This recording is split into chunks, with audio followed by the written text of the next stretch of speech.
Dropper batch में देखो बेटा रिजल्ट आता है। ड्रॉपर में क्या होता है, ड्रॉपर में नंबर ऑफ स्टूडेंट सेलेक्टेड ज्यादा होते हैं और टॉपर्स कम होते हैं, मतलब टॉपर्स थोड़ा कम होते हैं। क्योंकि जो टॉपर्स होता है ना वो ड्रॉपर में नहीं होता। टॉपर तो टॉपर होता है, तो 12th में ही हो जाएगा ना अगर टॉपर है। लॉजिक सोचो, अगर टॉपर है तो 1 साल का वेट क्यों करेगा भाई? टॉपर तो टॉपर ही होता है ना, वो तो 12th में ही हो जाता है। अगर आप ड्रॉपर में आ रहे हो तो 2 का कंडीशन है कि या तो हमें कभी कभी ऐसा होता है कि हमारे को 12th में पता ही नहीं था कि आईटी भी कुछ होती है, तो टॉपर हो सकता है। ड्रॉपर में वो टॉपर हो सकता है। लेकिन अगर आपको 12th में सब पता था, आपने कोचिंग भी पढ़ी, तो फिर आप टॉपर नहीं हो सकते, क्योंकि होते तो 12th में हो जाते ना। वो एक्सेप्शनल केस हो जाते हैं। जैसे 2002 या 3 का टॉपर था 2 में ना, कौन सा चौधरी था, कोई क्या नाम था, जोगा नहीं, डूंगाराम चौधरी। डूंगाराम चौधरी का जो है AIR 1 आया था 13 में, और वो भी हिंदी मीडियम से। बेसिकली वो मतलब अलग ही टाइप का था। 13 भी ना कहो, उससे 14 कहो, 14 का था वो। तब नंबर ऑफ अटेम्प्ट 2 नहीं थे ना, तो मतलब क्योंकि वो हिंदी से था, और हिंदी से था तो सोचो हिंदी से उसने इंग्लिश में पढ़ा और फर्स्ट ले आया।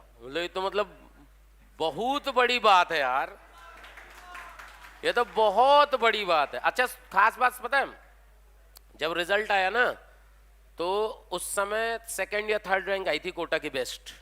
फर्स्ट उसका तो किसी ने देखा ही नहीं ना रिजल्ट, उसका तो रिजल्ट देखा ही नहीं किसी ने, क्योंकि कोटा में 13 वालों का रिजल्ट ही नहीं देखा जाता।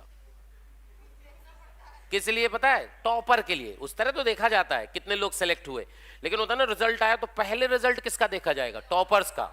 तो टॉपर्स में 12th वालों का ही देखा जाता है। 13 वालों का तो ठीक है, इनका तो बाद में देख लेंगे ना। उनका रिजल्ट देखा, अखबार में छप भी गया, रैंक भी दिख गई, उसका तो फोटो नहीं छपा, वो खुद गया, वो खुद गया कोचिंग, वो बोला कि मेरा फोटो नहीं छपा। तो रिसेप्शन में क्या पागल हो गया, तुम्हारा क्यों छपेगा? टॉपर्स के छपते। बोले मेरी फर्स्ट रैंक आई है।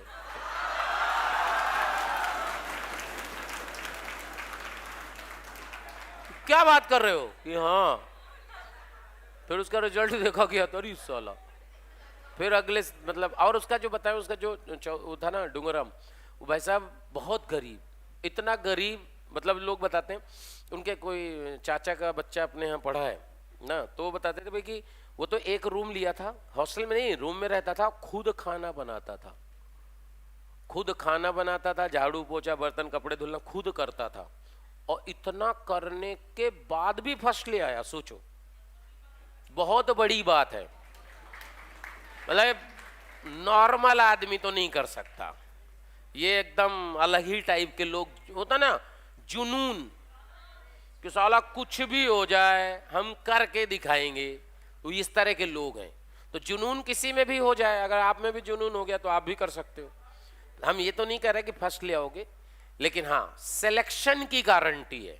अगर आप में जुनून है ना तो आप सेलेक्ट हो सकते हो, मतलब जुनून से आदमी सेलेक्ट हो जाता है। क्योंकि अगर आप में जुनून है तो आप क्या मेहनत करना शुरू कर देते हो यार। अब पता है क्या होता है, 2 तरह के लोग होते हैं, ठीक है हो जाएगा तो हो जाएगा, नहीं होगा तो कोई बात नहीं।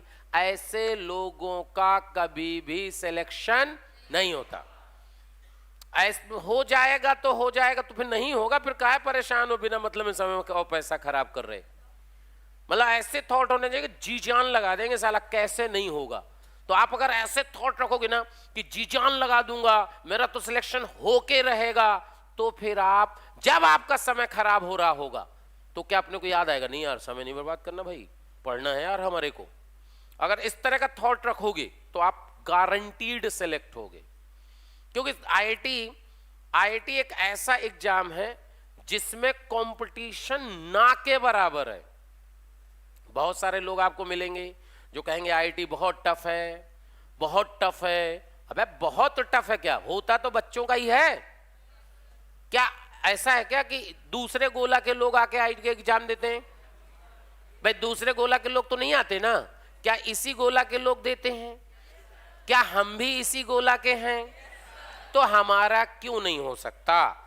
क्या अगर नॉर्मल अरे यार एक बात हो, जो आईआईटी में, अच्छा हम तुम्हारे सामने खड़े, हम भी आईआईटी में सिलेक्ट हुए, हमारे क्या, पहले बताओ, क्या हमारे सींगें लगी हैं? भाई क्या एबनॉर्मल बिहेवियर शो कर रहे हैं क्या? नहीं। तो इसका मतलब तुम भी तो नॉर्मल बिहेवियर शो कर रहे हो, तो तुम्हारा क्यों नहीं हो सकता? भाई हर एक बच्चे का आईआईटी में सिलेक्शन हो सकता है जो मेहनत करेगा। इंपॉर्टेंट है, जो मेहनत करेगा। ऐसे हवा में नहीं, मेरा तो होगा ही, अगर ऐसे करोगे तो हो जाएगा। भाई अपने को क्या, अपने को जी जान लगा देना है, मतलब अपने को लगे साला कुछ भी हो जाए, जो बचा हुआ समय है ना, भाई एक कसम खा लो, आज ये कसम खा लो कि 1 मिनट बर्बाद नहीं करूंगा और सारा जितना समय है केवल पढ़ाई में लगाऊंगा। बस समझ लो सिलेक्शन की शुरुआत हो गई।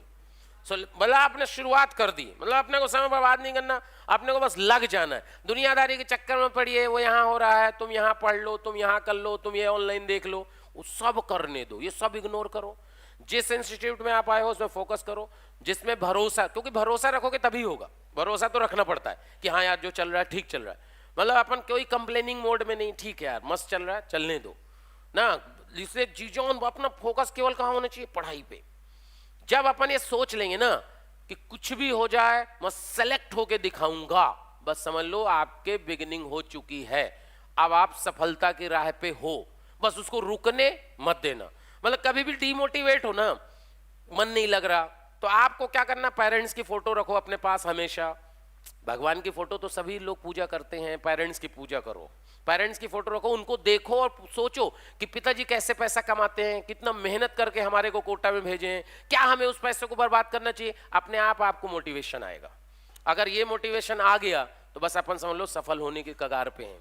क्योंकि कंपटीशन आप समझो, जो कट ऑफ आया है जेईई मेन से एडवांस के लिए 2 लाख 2.25 लाख बच्चे जो लिए गए थे, उसमें से कितना पता है आपको? 85 कितना है? 88 परसेंटाइल। कितना है? 85 88 परसेंटाइल। उसमें बता रहा था कोई कि 85 नंबर पे 88 परसेंटाइल आई है, 85 नंबर पे।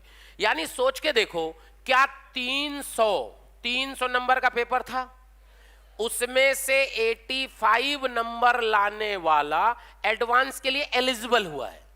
सोचना ध्यान से, 300 में 85 लाना। क्या आप ऐसे सोचो, आप विश्वास करिए, आप पूरे साल केवल कोचिंग आते हो, पूरे साल एक भी क्लास नहीं मिस की हो, 100% रेगुलर हो, आप घर में कुछ नहीं पढ़ते, कोई होमवर्क नहीं करते, कुछ नहीं पढ़ते, केवल क्लास आने से आप कितने नंबर आ जाएंगे? केवल क्लास में आने से आपके इतने नंबर आ जाएंगे। लेकिन क्या तुम्हें लगता है कि 85 वाला सिलेक्ट हो जाएगा? नहीं। आपको क्या लगता है कि जेईई मेंस में कितने नंबर होने चाहिए मिनिमम जो एडवांस में वो सिलेक्ट हो सकता है? कम से कम 150 तो होने चाहिए, 150 मार्क्स होने चाहिए। अच्छा, क्या 300 में से 150 मार्क्स लाना क्या बहुत तीरंदाजी काम है? आप सोचो, आपके पास कितने क्वेश्चन होते हैं? 90। कितने क्वेश्चन होते हैं? क्या 90? कुछ लोग कहते हैं 90 क्वेश्चन में करने में बहुत समय लग जाता है, मेरा समय ही खत्म हो जाता है। मत करो 90, मत करो। क्या हम ये टारगेट बना लें कि हमारे को 50 क्वेश्चन करने हैं? कितने क्वेश्चन करने? लेकिन 50 अगर आपने टारगेट बनाया कि मेरे को 50 क्वेश्चन करने, तो क्या आपके पास समय बहुत बचेगा? खत्म नहीं होगा समय। अच्छा, समय बचेगा तो क्या हम हर क्वेश्चन को 2 बार चेक करेंगे? चला, 50 में से एक गलत नहीं होना चाहिए। हम वही 50 क्वेश्चन करेंगे जो हमें आते हैं। 50 के बताओ नंबर कितने आए? लो, 200 नंबर आए। टॉप करने का मत सोचिए, सोचिए कि मेरे को 200 नंबर लाना है, और 200 नंबर लाने का मतलब हो गया एनआईटी पक्का। और जिस समय 200 नंबर आ गया, एनआईटी परसेंटाइल आ गया 99, ऊपर का छोड़ो, हम तो बात ही नहीं कर रहे टॉपर की, हम तो सिलेक्शन की बात कर रहे। 99 परसेंटाइल आ गया, अपन एडवांस में लग जाओ। और आपको डाटा देते हैं, 150 के ऊपर नंबर लाने वाले लोग पता है कितने हैं? कितने? 150 के ऊपर नंबर लाने वाले बच्चे कितने हैं? 30,000। यानी ये वो बच्चे हैं जो रियलिटी में साल भर प्रिपरेशन किए हैं। अब बताओ 30,000 में से कितने एडवांस में जाएंगे? 10,000 तो जाना ही है, वैसे तो 12,000 सीटें, 10,000 तो कंफर्म है। तो अगर 10,000 कंफर्म है तो भाई इसको कंपटीशन कहते हैं क्या? 30,000 में से 10,000 सेलेक्ट हो रहे हैं, क्या हम 150 नंबर नहीं ला सकते? ला सकते हैं। तो क्या हम 30,000 में आ सकते हैं? और 30,000 में से अगर 10,000 बच्चे सेलेक्ट हो रहे हैं तो मैं तो मानता हूं इसमें कंपटीशन ही नहीं है। इसको कंपटीशन कहते हैं क्या भाई? ये तो कंपटीशन है। कंपटीशन देखना है, रीट देखो। राजस्थान में पुलिस की परीक्षा हुई थी, उसमें 26 लाख बच्चे एग्जाम दिया था, 26 लाख। उसमें पुलिस की भर्ती में परीक्षा, वो है कंपटीशन भाई। इसको कंपटीशन कहते हैं क्या? 30,000 में से 10,000 सेलेक्ट हो रहे हैं, ये तो कंपटीशन ही नहीं है। आप सोच के देखो, आप सब हॉस्टल में रह रहे हो, पूरे हॉस्टल में कितने लोग पढ़ते हैं सबको पता है। इसका मतलब क्या हुआ कि जो पढ़ेगा वो सेलेक्ट होगा। क्यों? ऐसा नहीं है कि हमारे पास कोई जादू की छड़ी है कि हमने घुमा दिया तुम्हारा सिलेक्शन हो जाए। ऐसा होता तो हम सबको सेलेक्ट करा देते, लेकिन हम बताएंगे ऐसे पढ़ना है, लेकिन पढ़ना तो आपको ही है। जब आप पढ़ोगे, हम बता दूं, मैं 100% श्योरिटी है, अगर आपने आज से ईमानदारी से मेहनत करना शुरू कर दी, इसमें ले आए, गारंटीड सिलेक्शन, गारंटीड। अब आपको सोचना है कि अपने को पढ़ना है कि घूमना है। क्या भाई, बात क्लियर? चलिए स्टार्ट करते, बहुत हो गया प्रवचन, ठीक है भाई। तो भाई मतलब अगर मतलब सही बताएं तो कंपटीशन ही नहीं है। काहे का कंपटीशन बे? अब बताओ, 150 नंबर के ऊपर 30,000 बच्चा है मात्र। अब बताओ इसको क्या कंपटीशन कहते क्या? अच्छा, इस बार 95 मार्क्स आएंगे, 90 मार्क्स आएंगे एडवांस में, आईटी मिल रही है उसे। 90 नंबर पे आईटी मिल जाएगी, 10,000 रैंक आएगी 90 नंबर पे इस बार। बस इंडिविजुअल कट ऑफ क्लियर होना चाहिए। और यार 360 में 90 तो आ ही जाएंगे यार, 25% में सिलेक्शन हो रहा है। तो इसलिए मतलब अपने को ध्यान रखना है कि मतलब अगर अपन जी जान से लग गए बिल्कुल होमवर्क, जैसे बहुत सारे इस बैच में ऐसे लोग हैं जो होमवर्क ही नहीं कर रहे, उनका तो मामला फिनिश है। हम आपको पहले ही बता दें, थोड़ा कड़वा है लेकिन सच यही है। अगर आप होमवर्क नहीं करोगे आपका कुछ होने वाला नहीं है। देखो, अपन मोटिवेट करते हैं लेकिन फर्जी मोटिवेट हमें नहीं आता, क्योंकि हम झूठ बोलने में भरोसा नहीं रखते। हम फर्जी कहते हैं होमवर्क नहीं हो रहा, कोई बात नहीं, आईटी बॉम्बे कंप्यूटर साइंस तो मिलना ही है तुम्हें। ये अपने से नहीं होता। मतलब हम तो मेहनत वाले को सपोर्ट करते हैं, भाई मेहनत करोगे तो होगा। फर्जी वाड़े में मतलब अपन मोटिवेशन नहीं करते। मतलब ये तो मतलब क्या सामने वाला समझ नहीं आ रहा झूठ बोल रहे? क्या तुम्हें समझ नहीं आएगा कि हम तुम्हें कहते हैं तुम अच्छा होमवर्क नहीं करते, कोई बात नहीं, लगे रहो तुम ऐसे ही, आईटी बॉम्बे कंप्यूटर साइंस में तुम्हारा रिजर्वेशन करा दिया है। ऐसे थोड़ी ना होता है यार। इतना मतलब इतना देखो, कंपटीशन आसान है बट इतना भी आसान कि बैठे बैठे हो जाएगा नहीं। उसके लिए मेहनत तो करनी पड़ेगी। 150 के ऊपर 30,000 बच्चे हैं भाई, 30,000 में तो अपने को जगह 10,000 में बनानी पड़ेगी। अब यार वो तो यार, अब मान लो हर तीसरा बच्चा सेलेक्ट हो रहा है, 30,000 में से 10,000 का मतलब क्या हो गया? तो अगर हर तीसरा बच्चा सेलेक्ट हो रहा है तो भाई साहब क्या हम 2 लोगों को नहीं पीछे कर सकते? भाई ऐसे सोचो, आपको 2 लोगों को पीछे करना है तो यार कर सकते हो यार, क्यों नहीं कर सकते? और मेहनत करना शुरू करो, जी जान लगा दो। मतलब ये ऐसा समय है ना, जो मेहनत करेगा वो सेलेक्ट होगा।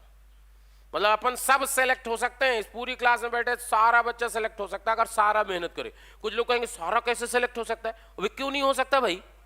30,000 में से मान लो तुम सब आ गए तो क्या भरोसा? अरे पढ़ोगे तो सब आ सकते हो।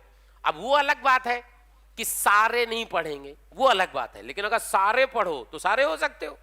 लेकिन वो क्या होता है कि आदमी कभी कभी ऐसा सोचता है कि भगवान ने कान दिए ना 2, एक से भी काम हो सकता था, इसीलिए 2 दिए, इधर से सुनो। भाई आदमी भगवान ने कान इसीलिए दिए हैं, जरूरत की बातें सुन लो, और जो जरूरत की ना हो तो कुछ लोग इसमें ऐसे होंगे जो कहें ठीक है तो ठीक है, तो ठीक है, हमें क्या जा रहा है।